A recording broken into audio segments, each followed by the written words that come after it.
Olá, olá, olá, eu sou o Tadeu Rodrigues, esse é o podcast literário Rabiscos. Estamos gravando mais uma vez diretamente da Flipostos, na rua, na Vila Literária. Então, se você ouvir barulho, se você ouvir pessoas, crianças, se divirtam aí. E aí, Jéssica Balbino, está comigo, Jéssica Balbino. Apareci aqui, eu tava aqui, vim assistir uma mesa. Sabe que meu sonho era ser público no Flipostos, voltar a ser público no Flipostos? Então, mas é bom, né? É muito bom. Não eu tô bem de público trabalhando. também. Mediei só 3 meses em 2 primeiros dias, agora eu tô livre. Eu tô muito público. Eu adorei a Vila Literária, você gostou? Nossa, ficou muito boa. Eu achei que não volta mais lá pro teatro, não, da Urca. Eu também não, eu volto pra ficar na rua. Tomara que não, né? Tomara que não, porque o livro tem que estar na rua, né? E a galera vai vindo, vai parando. Ontem teve uma mesa super polêmica política com o Andreasa, com a Vera Magalhães e com a Patrícia Campos Melo. Foi dedo no cu e gritaria. Foi. Essa eu não vi, que eu tava trabalhando. Eu tô aqui achando que eu tô... Não, mas tava trabalhando em pleno domingo. Mas eu fiquei sabendo, né? Porque o boato corre. Diz que foi dedo no cu, gritaria. E quem diria Vera Magalhães defendendo a democracia. Você viu? A Vera Plenamente na mesa. Fez todo mundo vaiar um bolsonarista. Mas eu gosto da Vera Magalhães. Eu conheci ela no Flipos e pessoalmente ela é uma pessoa legal. Ela é legal. Ela é legal. Ela é uma pessoa também. legal. Ela é mais legal pessoalmente. E agora ela saiu do Twitter, ela tá mais legal. Não, tem gente que não pode ter Twitter. A Vera Magalhães nunca tenha Twitter, não volte. Obrigada. Jéssica Balbino, vamos gravar com Israel Neto hoje. Faça as honras da casa. A gente tá aqui com o meu mano réu, Israel Neto, escritor, tá aí, ó, muito firme no afrofuturismo, livraço, tá aqui com Não Podemos Esperar, e a gente vai falar um pouco sobre o livro e falar um pouco sobre a participação dele no Flipostos e os projetos que estão rolando aí. Bora trocar essa ideia. Muito bem-vindo, Neto. Bora conversar. Bora. Obrigadão pelo convite. Respirando esse ar aqui da Flipostos. Bom que eu já vim numa edição mais bonita, então, né? Já mais casadinha, meio... Mil e Uma Noites, né? Tá ótimo aqui. Você veio nessa versão, né? Tem uma tenda aqui que é o coreto cultural. Eu achei bonito, gostei. Achei que as pessoas passam e tem a oportunidade de parar pra ver. Ô, Jéssica, faltou o chopp aqui pra gente. Porra, velho. Será que alguém vai buscar um chopp pra gente?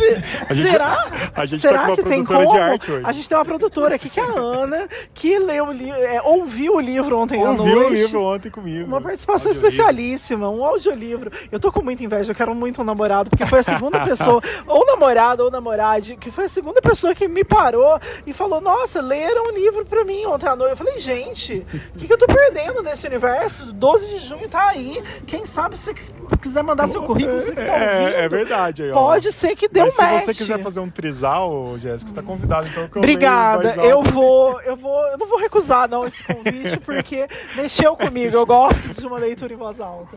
Mas eu gostei muito do livro, Israel. Um livraço, assim, a gente ficou super imerso, eu e a Ana. É um livro que, assim, o apelo que ele tem dentro da distopia me lembrou. Ontem o Inácio de Loyola Brandão estava conversando, ele veio assistir essa palestra da Treta, ele estava no público. E ele viu as questões apresentadas pelos jornalistas e depois ele foi fazer uma pergunta. Ele falou assim: essas questões que vocês estão apresentando hoje, da intolerância política, dos lados polarizados, são questões que eu enfrentei quando eu era jornalista jovem. E ele falou assim: e a resposta que eu consegui encontrar para essas questões jornalísticas e políticas foi a distopia. Somente a distopia me salvou. Ele fala isso. E aí o Andreasa até falou para ele assim: mas infelizmente não é todo mundo que tem seu talento para colocar toda a resposta numa distopia. Mas o Israel Neto tem. O Israel Neto tem, fez um livraço. Como que você vê isso, essa expressão através do mundo distópico?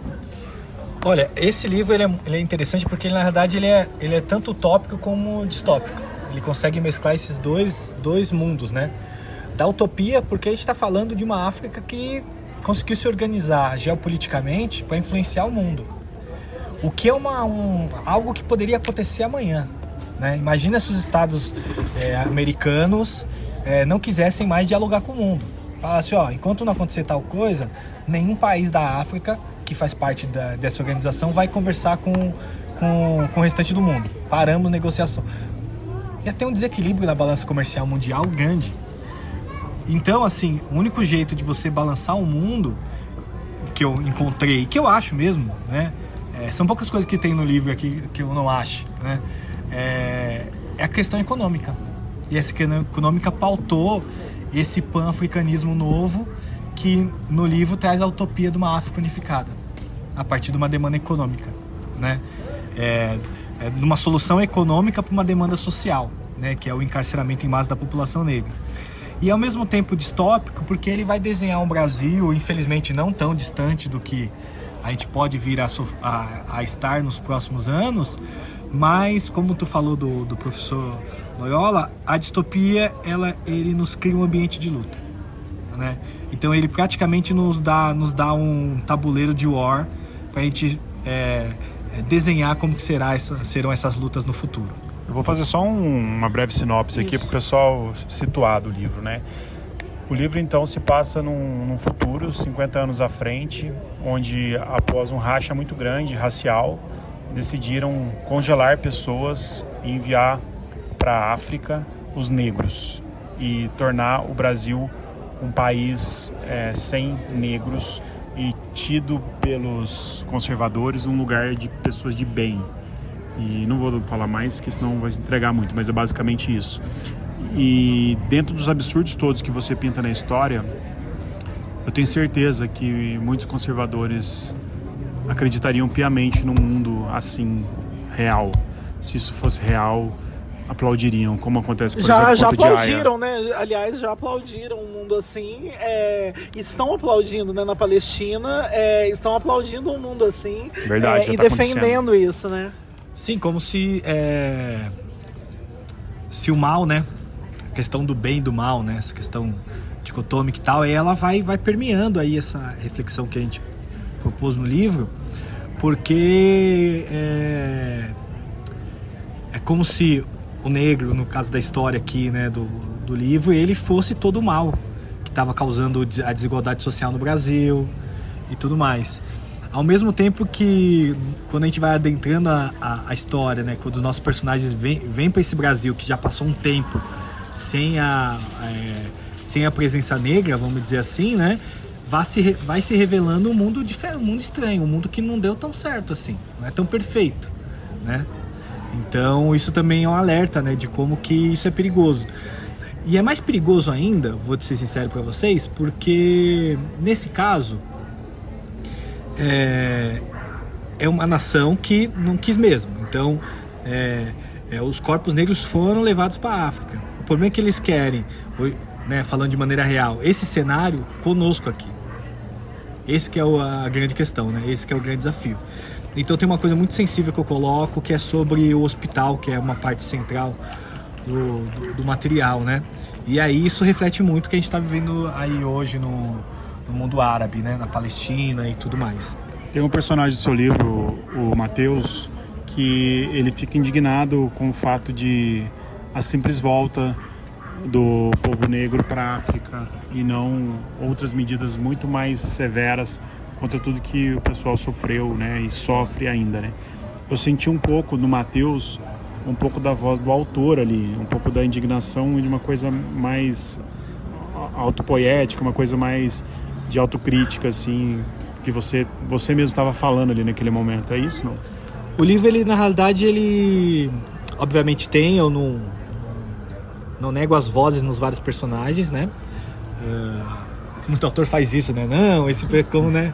Conseguisse, como se fosse possível isso, exatamente, né? Só que o Mateus, ele é essa complexidade toda, né? Ele é um ser. Vale lembrar que esse livro eu escrevi depois de ler o Giovanni, do James Baldwin. Eu amo esse livro. Eu também gosto. E do Se a Rua Veio Falasse. Foram 2 livros que eu li juntos depois de assistir o filme.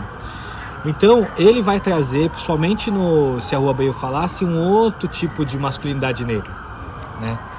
E o Mateus é um desses homens negros traçados que, mesmo com a violência toda que ele sofreu, ele ainda consegue achar um afeto ali, consegue de alguma forma ali ter a noção da justiça social como horizonte, como perspectiva. Só que ele é marcado. Você, sem dúvida nenhuma, reparou que toda hora tem uma marca física chamando a atenção dele, né? Essas marcas ali tá de maneira física. A gente deu uma pausa aqui, porque chegou um Nossa, chopp. pelo amor de Deus, chegou um Deu chopp, até eu nem... uma Deu até um elevada negócio aqui, aqui. deu até Obrigada, Ana. Na verdade, A agora Ana eu trouxe quero chopp fazer pra só um gente. casal com você. Desculpa, Tadeu. Tudo bem, tudo bem. Eles estão comigo aqui. Vamos aqui, ó, peraí, gente, viva. É a marca registrada do Rabiscos, é tomar chopp. um chopinho. Então, assim, essa marca física que ele vai toda hora acessando ela é a marca física dos nossos corpos. É a marca física de quando... Aí sim tem eu. Quando eu entro no mercado e não compro nada, saio meio encabulado, com as mãos não tendo lugar onde pôr. Quando eu tô andando na rua, a polícia para do lado. Tá, olhe pros caras, não olhe pros caras, sabe? Então, são coisas ali que eu fui tentar trazer, que são coisas que estão na subjetividade do homem negro, né? Então o Matheus, ele guarda várias complexidades ali minhas, de outros homens negros, e isso é a questão da dívida histórica, né? E é muito legal porque eu coloquei ele justamente, e logo depois, né, acho que 2 anos depois saiu Medida Provisória, né? E no filme tem um negócio muito legal, que eu sempre brinco que é a pior falha dos filmes. O filme tem várias falhas, né? Mas essa é a pior, que é quando o Enoch, né, o menino lá, ele desiste do Brasil e a menina dele leva ele pra luta. Sim. Ele tinha desistido do Brasil, né? No nosso livro, quem abandona mesmo, fala legal que estamos aqui, é a Núbia. O Matheus ainda não tinha desistido, né?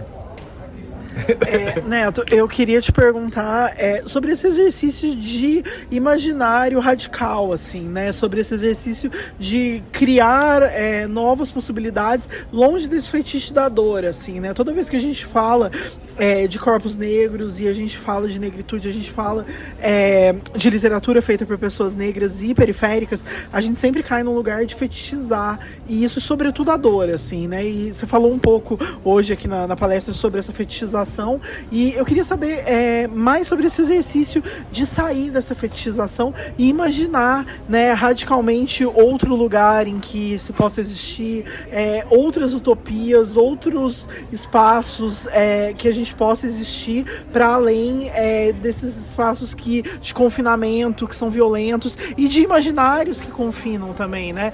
Você trouxe exemplos muito claros assim na mesa, né, de pessoas negras e tudo mais que ficam confinadas quando você faz um exercício de imaginação. Você refez algumas cenas do Monteiro Lobato e tudo mais, né, alguns personagens, para exemplificar isso. E eu queria saber um pouco desse exercício, de como é que fabular, né, outros mundos. É difícil, mas eu acho que a gente tem uma potência, que é a cultura, para isso, né? As culturas, inclusive, né? No livro, se a gente fosse pegar os pontos, inclusive esse livro virou um material lá na escola do Rio de Janeiro, né?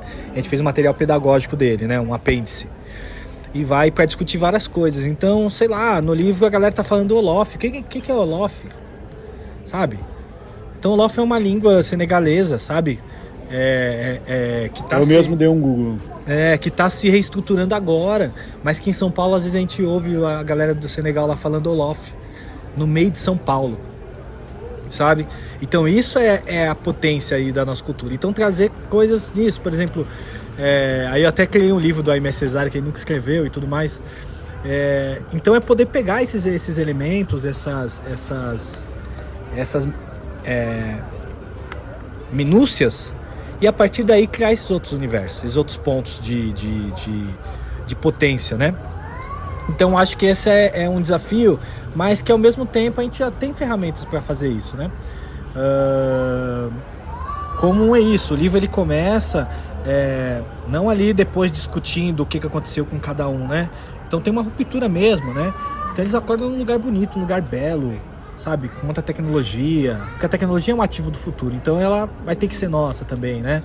Estão nesse lugar grandioso, se sentem bem ali, estão querendo, enfim, então acho que existem vários fatores, e aí a dor, ela vai estar ali de alguma forma, né? Ela no caso do Matheus vai estar ali no corpo dele, vai estar presente no corpo, né? O da Núbia, ela consegue dissipar de uma outra forma, né? Ela consegue talvez trazer ela para um campo mais propositivo, então ela topa participar da empreitada, ela tá sempre ali na frente e acaba contaminando o Mateus depois no final. Então tem outras formas da gente retratar isso, não no sentido da dor também ser sempre o nosso estopim. Então eu estava ajudando uma amiga mesmo a escrever um argumento no trabalho dela no cinema, de um trabalho que vai sair sobre a Daiane dos Anjos, né? E ela nunca foi uma mina de periferia e tal, né? Os pais dela tinham grana e tudo mais. E a gente escrevendo o texto preparatório, aí eu escrevi algumas partes para ela. Uma das partes era que a imprensa não concebia a ideia da Daiane dos Santos ter sido uma negra no esporte de alto rendimento sem ter passado dificuldade. Sim. É como se era algo que não casasse, entendeu? Não Então, tem essa história pra contar, né? Não tem essa história pra contar. Como assim? Então como que ela superou? Como ela se superou? Não, ela só foi ela. Então porque é que a gente possa cada vez mais ser só a gente. Então acho que é um pouco desse arranjo, assim. Não é simples não, mas é um pouco disso. A gente tem um problema, às vezes não, muitas vezes, com uma comunicação, né? A gente tem, por exemplo, filmes que retratam uma crítica social, uma crítica política, que às vezes os conservadores assistem e entendem completamente o oposto, né? Você pega Tropa de Elite... Tropa de Elite é um exemplo. Né, é um exemplo clássico disso. Você tem pessoas que não entendem... a falta de comunicação mesmo. Eu queria entender e saber de você isso, assim. Como que você acha que a gente consegue romper uma certa barreira e como que a gente consegue chegar nessas pessoas? Porque eu sei que no meio conservador, no meio de pessoas que estão lá defendendo a família, né, dentro daquela estrutura lunática deles, tem pessoas que só tiveram acesso agora através dessas notícias, fake news e tudo mais, e foram bombardeadas de informação com os filhos passando, com pessoas mal intencionadas, com oportunistas. Como que você acha que a gente consegue romper essa barreira para a gente não ficar só falando para os nossos?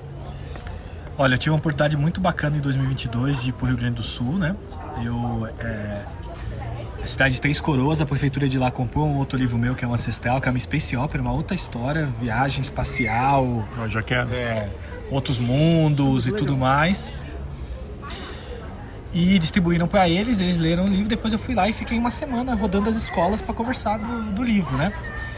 E cara, assim, eu não tive episódio nenhum, assim, de uma fala mal colocada, de tal, porque aquela galerinha, ela tava literalmente aberta, ela tava ali recebendo, e ela teve acesso à cultura negra num outro viés, sabe? Então eu fui em classes, em escolas, que eles estavam muito interessados no nome dos personagens, os nomes africanos dos personagens. Pô, o que é isso daqui, banana? Outros, eles estavam muito focados na tecnologia. Pô, essa tecnologia que você usou aqui e tal, não sei o que lá. Inclusive tem um que fez uma pergunta que eu não soube responder, né? Ele falou, por que essa galera não usou tal instrumento pra fazer tal coisa? Aí eu falei, putz, é mesmo, né? É mesmo, por que esse pessoal não usou? Aí, né, na hora também eu fiz a reflexão. Eu falei, a galera tava com medo. Na hora do medo, você não pensa, você, né? Enfim, né, deu um miguezão lá pra responder. O cara te deu uma solução. Não, ele me deu uma solução. De repente vem aí no próximo livro, perfeito. com participação dele. Não, e o pior é que, na verdade, até tinha o uso que ele falou, só que é num outro cenário. Então, porque é isso, né? As crianças estão numa outra percepção, né? Num outro cenário. E foi justamente isso, né? Um ambiente que a gente, às vezes, tem como inóspito, como um lugar que não é... Quando a gente propõe um diálogo numa outra chave, sabe? Então uma amiga minha, eu tenho participado de ministrado várias palestras de escolas particulares, formações, keynotes e tudo mais. E aí esse dia eu encontrei uma amiga, ela falou, mas como que é esse negócio assim? O pessoal, como que eles recebem? Eu falei, normal, nunca tive problema nenhum, sabe? Primeiro porque tem convite que eu não aceito. Então quando eu vou, eu sei que é um lugar ali que, mesmo tendo às vezes algumas controvérsias, eu vou ser bem recebido. Porque não adianta eu, sei lá, pegar o meu livro, a escola comprar 50 mil livros e entregar o livro na mão, né? Como aconteceu o caso do Emicida lá, do Amora. Sim. Pô, vai voltar, não teve uma preparação para aquele livro, não teve. Eu participei de um bate-papo no ano passado numa escola e o dono da escola virou e falou assim, como que a gente consegue fazer essa ponte com a comunidade escolar? Eu falei, cara, primeiro você tem que entender qual é a relação da comunidade escolar com a comunidade negra, com a população negra. Porque muitas das vezes, a galera que está estudando aqui, os pais de quem está estudando aqui, a única relação com o povo preto é a empregada. Sim. Ou o artista. Não, meu filho curte jonga. Mas beleza, é um negro místico ainda, não conta. Qual a relação dele com a população negra mesmo? E a partir daí criando um diálogo. Então acho que um dos caminhos, cara, que é um pouco mais trabalhoso, mas que é levar o debate para outros lugares, né? Então, assim, tem debates que eu não tenho topado ir, né? Então, vem aqui falar de educação antirracista, não vou. Vem aqui falar de como incluir elementos africanos na educação, vou. É como se propõe o bate-papo também.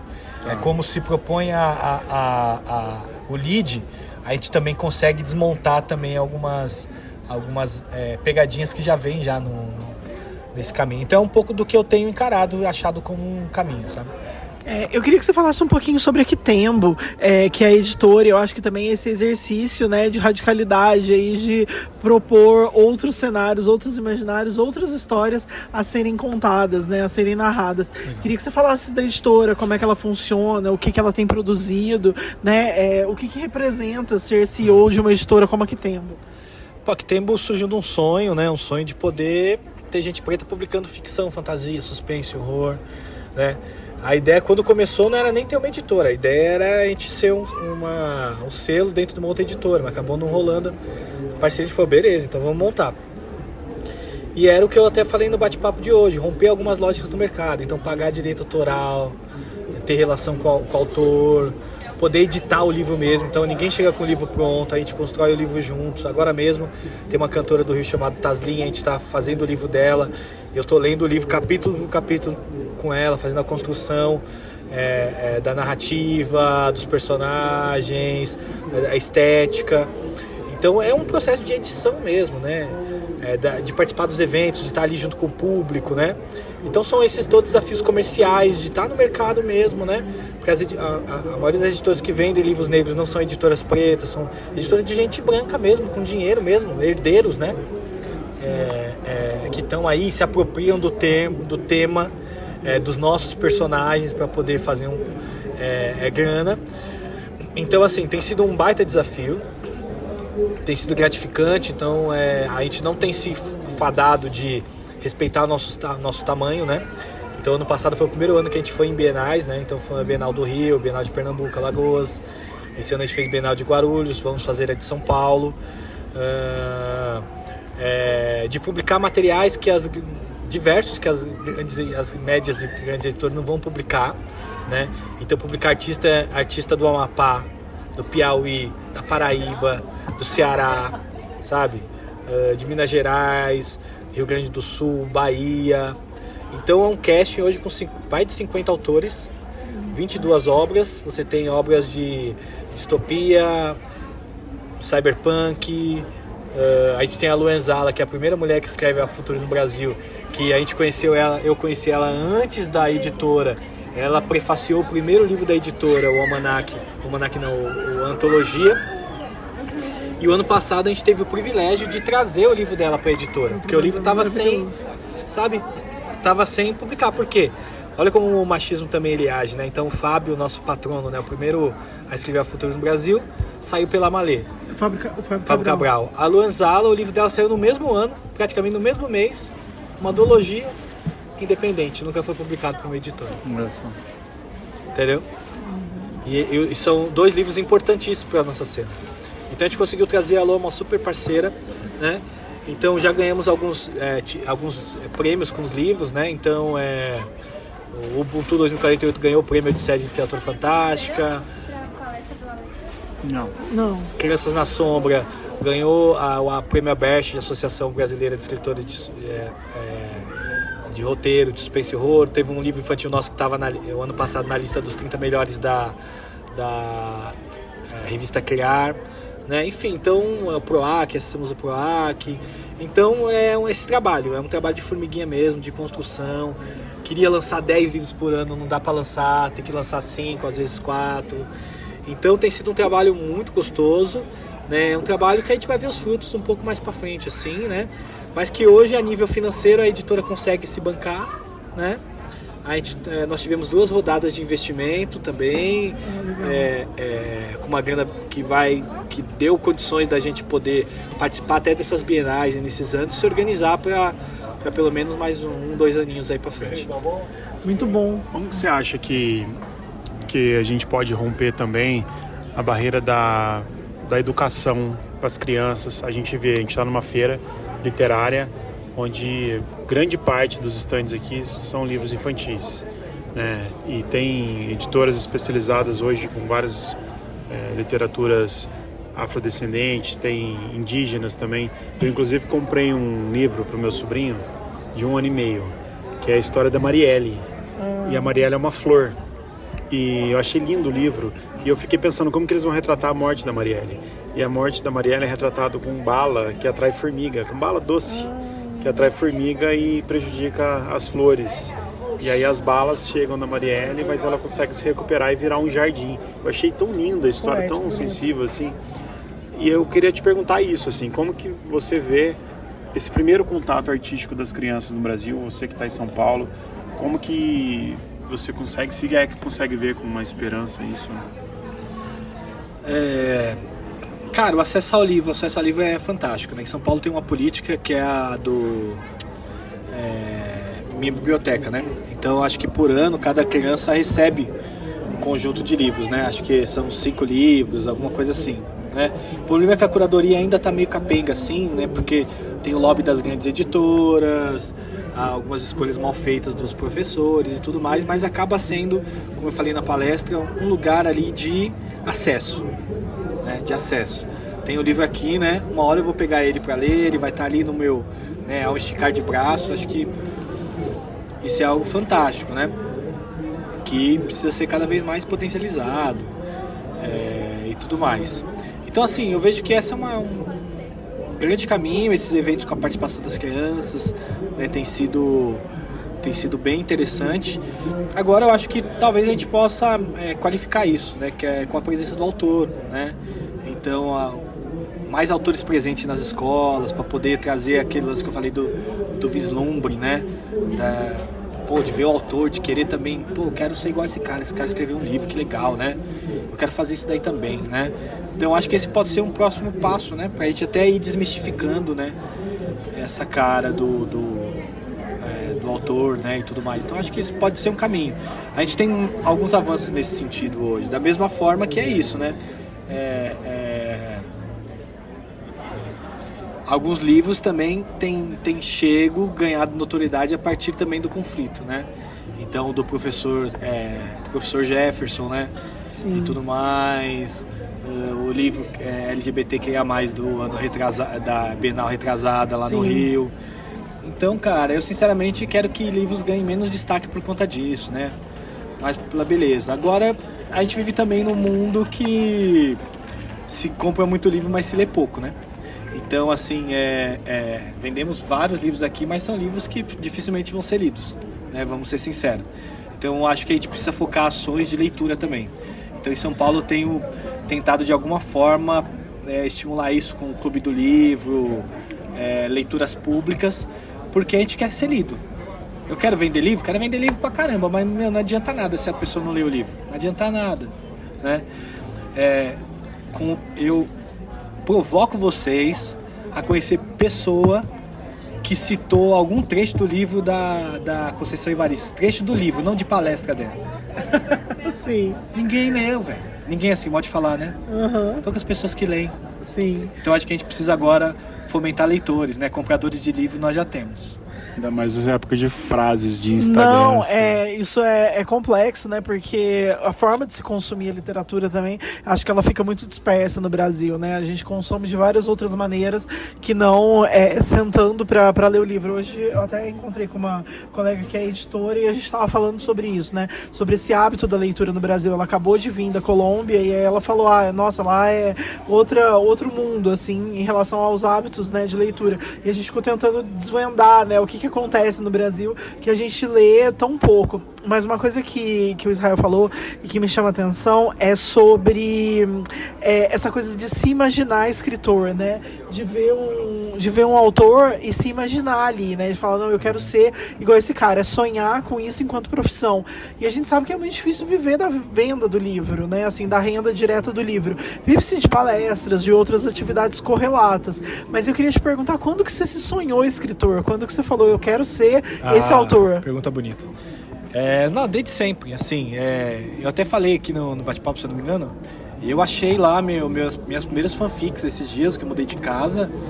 Cara, alguns comidos pela traça, outros bem bonitinho lá, 2 pastas, sei lá, devia ter no mínimo uns 10 cadernos ali. Então eu sempre quis escrever, então eu organizava minhas histórias como se fossem livros já, sabe? Com capa, nome do autor, então foi sempre um desejo meu. E isso teve influência da minha mãe, sem dúvida, já contei isso várias vezes, né? Ela tá sempre com o livro ali, é alguém que lia muito, né? Então ela lia desde das revistas de sacanagem da Sabrina, sabe? Até Arquivo X. Então, assim, acho que foi um pouco desse vislumbre, dessa referência, sabe? E aí depois eu conheci o hip hop. O hip hop me proporcionou contar histórias de outra forma, né? A partir das rimas e tal. E aí eu volto pra escrita depois do projeto chamado Escola da África, mas aí vem a decrescente do rap, vem os saraus, né? Era o lugar onde a gente achava pra contar as coisas também, então foi ali a poesia. Então foi um pouco desse caminho, assim, sabe? Dessa jornada. Então eu sempre sonhei, assim, sempre sonhei mesmo. Por isso que eu sempre digo que eu voltei. Em 2018, quando eu volto a escrever romance e fantasia, eu falo que eu voltei. Porque eu, na verdade, sempre escrevia isso, né? Porque as minhas histórias eram histórias dos animes que passavam de tarde. Com meu primo, com os amigos da escola como personagem, né? Eu como personagem aqui e ali. Então quando eu volto nesse mundo da fantasia, da ficção, da especulação, realmente voltar, né? E tem um livro novo vindo aí, conta pra gente. Pô, esse livro aí eu quero fazer isso, assim, eu quero, quando tu falou lá de fora, tem um lance que vocês trabalham com literatura, sabem, que é do autor percorrer cidade, lendo o livro. Sim. Então esse livro novo eu quero circular lendo ele. Ele tem uma leitura um pouco mais complexa que esse, vai ser um livro maior, mas eu quero fazer encontros onde eu possa ler pelo menos 5 capítulos dele, 10 capítulos, e conversar com os 10 capítulos. Porque hoje, a gente é convidado para fazer um bate-papo com o autor, o que a gente menos fala é do livro. Sim. A gente fala da conjuntura atual, fala de racismo, fala do livro, né? Mas não fala do livro, dos personagens, da técnica, dos enredos, da magia por trás dos personagens e tudo mais. E esse é um livro que vai ser um livro de suspense e horror, né? Um livro místico, né? Conta aqui em primeira mão, há uma escavação no metrô de Maceió e acham uma ossada, e parte dessa ossada é a ossada dos Quilombos dos Palmares, né? Só que tem uma cabeça que não tem corpo, e essa cabeça é a cabeça de zumbi, e aí tem uma sociedade secreta resgatando as partes do corpo de Zumbi dos Palmares, e é onde a trama vai acontecer. Que legal, cara. Que legal. Você já leu um livro que chama O Ano que Zumbi Tomou o Rio de Janeiro? Não. Acho Nome que você incrível. vai gostar. É muito bom, é uma distopia também, assim, é um livro, né, do Fantástico, e bem interessante. Acho que vale consultar depois. Vou ler. E esse livro, ele inclusive tem uma blogueira e uma jornalista. E elas que são as pessoas que vão estar nesse meio tempo, porque tem um grande conglomerado que ganhou na justiça a posse da cabeça de zumbi. Legal. Eu já tô curiosa, eu já quero muito ler. Eu já tô aqui começando, eu já quero essa leitura. Jéssica, fazer mais alguma, papo bom, né? Vamos pergunta? pra reta final. Vamos ter que encerrar, não quero, mas vamos ter. Vamos fazer um na sua estante. Vamos, eu ia falar o que você lê, né? Como é que é o teu esquema de leitura aí? O esquema de leitura é meio caótico, assim. Eu leio muito, né? Então, já li mais. Ano passado eu quase cheguei na casa dos 40, mas já cheguei a ler tipo 60, 70 livros por ano, né? Porque agora eu não consigo mais por causa da editora, né? Pra falar os livros que eu estou lendo? O que você indica? O que você tá lendo? O que você indica? Cara, eu tô lendo o 4º livro do The Walking Dead, então tem mais 4 livros pela frente, não acaba, é interminável. Né? Acabei de ler um livro técnico de como funciona a ficção, né? Legal. Livro bem legal e tal, vai trazendo bem legal, um livro bem teórico, mas ele é amarradinho. Inclusive é legal que o autor faz até um combinado no começo do livro. Ele fala, não vai ter nota de rodapé, se você quiser vai lá no final e depois volta pra leitura, pra ajudar na fluidez do texto. Achei isso incrível, né? E tô lendo o livro do professor Carlos Machado, que chama Gênios da Humanidade, né? Então, Inventores Negros, é um livrão, assim. Ele é um livro, assim, ele é tipo uma enciclopédia, né? Uns inventores. Então, é um livro de uma leitura ali pra você ir... É meio Então, técnico, assim, né? é enciclopédia. Então, Você vai fulano consultando. de tal. E aí é o inventor de tal coisa, nasceu em tal ano e tal. Mas assim, é o maior, é o livro que maior reuniu esses inventores negros no mundo, assim. Então assim, é isso. Eu fiquei com dó de abrir. Na verdade, eu ia dar uma aula, aí eu precisava usar ele de referência. Aí eu tive que abrir, porque senão eu não tinha aberto. Mas é entendeu? muito legal. Eu tenho muita vontade de ter esse livro. E na ficção especulativa, tem alguma coisa? Que eu tava lendo. Cadê que eu tava lendo agora?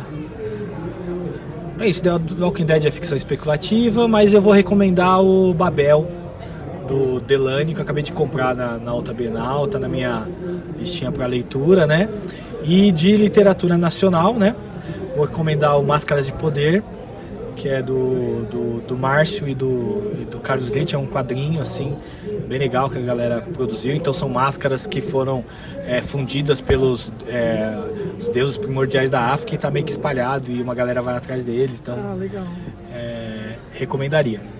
E você, Jéssica Balbino? Eu tô lendo Água Turva, da Morgana Kretzmann. Água Turva. Que foi uma indicação que você Lembraço trouxe também da última vez, no né? Rabiscos. E aí eu falei, vou ler. Eu comecei a ler ele, tô bem no comecinho, mas eu tô gostando. É um thriller, né? Ecológico. Então acho que... 3 protagonistas, né? É promissor. Eu tô gostando bastante. 3 protagonistas? Será que são 3 mesmo? Será? Morgana escreve muito bem. Ela é muito então boa, eu tô né? gostando, mas eu tô bem no começo. Ela assim. veio no Rabiscos falar sobre esse livro. Quem quiser ouvir o episódio já tá no ar, já foi muito legal. Eu vou ouvir você, Tadeu. O que você Eu tá acabei lendo? de ler Não Podemos Esperar, do Israel Neto. Foi uma leitura conjunta, né? Foi uma leitura romântica, em voz alta. Uma leitura em voz alta. Eu gostei muito do livro e foi o último livro de fato que eu li. Então eu vou deixar ele de dica aqui. Eu acho que Indiquei. falta isso no Brasil, né? Esses readings, né? Essa coisa de ter o Neto falou e eu fiquei pensando como seria legal, assim, ter um clube de leitura em voz alta, Pra ler assim, mesmo que a em gente voz pudesse alta, né? ler e discutir, né? Isso é muito comum lá fora e aqui a gente ainda Porque não eu tem. acho que a leitura em voz alta é engraçado, porque eu comecei a ler em voz alta com a Ana e, de fato, a gente também se ouve de um outro jeito, né? De outra, e ressignifica, né? Remete a uma questão mais infantil, assim, né? De quando, sei lá, Isso. pais liam histórias pra gente. Tem toda uma coisa do áudio, que acessa uma área do cérebro que só o áudio acessa. Então é maravilhoso, eu quero uma muito coisa isso. Alguém, por diferente. favor, leia livros pra mim. Vamos Eu tô fazer aqui um clube de pedindo isso leitura. nesse programa. Clube de leitura em voz alta. Neto, alguma coisa que a gente não perguntou, mas que você acha que é legal acrescentar? Não, eu queria até falar essa coisa da leitura em voz alta, principalmente no Não Podemos Esperar, que é um livro escrito em primeiras pessoas. Sim. Cada capítulo é um que narra. Então tem isso, você tá vivendo aquele personagem literalmente, né? E aí muda o capítulo, você tá vivendo, continuando aquela cena, mas sob o olhar de outro personagem.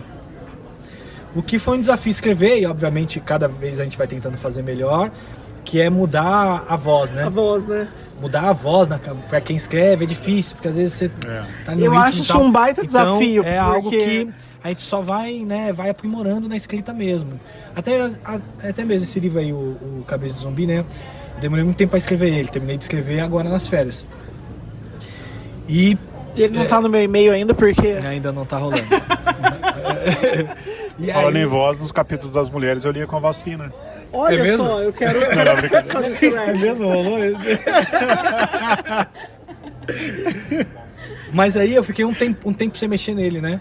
Quando eu voltei, eu precisei ler o livro Pra 2 vezes para retomar a poder voz. voltar, Vai tomar a sua voz. voltar a voz ali narrativa. Então, bem legal. Pô, quero agradecer aí essa oportunidade de ser lido, né?